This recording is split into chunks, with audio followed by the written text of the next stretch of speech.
Well, hi Marlon. These are the points we're going to discuss here. Yeah? Human health and environment.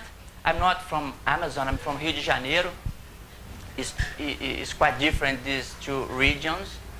Here is Rio de Janeiro. Amazon is quite different. We're going to put our focus on riparian communities or riverine communities. I don't know if people who live near a river.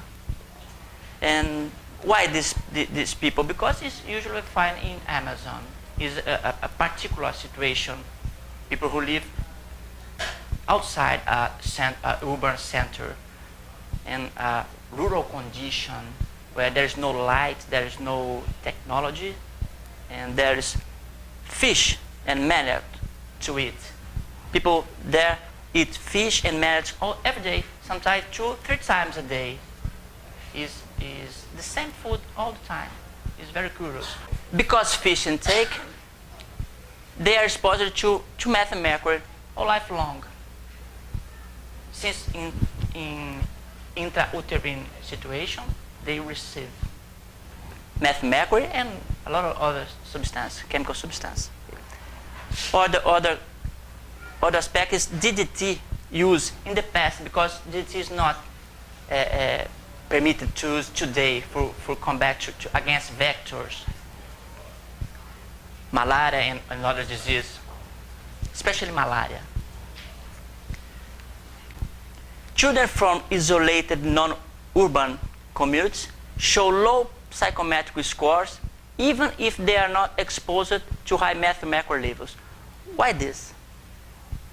We are going to discuss methyl mercury in these communities because we can take in mind that today we human beings no more depends of physical conditions necessarily to live, to eat, to reproduction, and so on.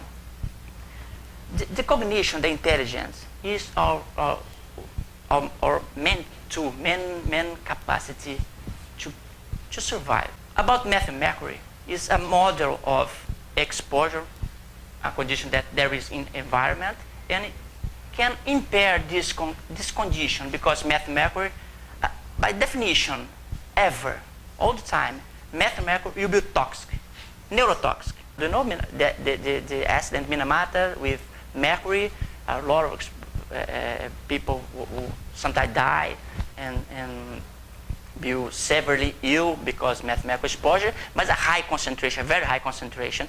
In Amazon is different. People eat fish every day, but the concentration is not so high as Minamata disease had occurred. Is a median exposure. Is high, of course, is high if we compare with us.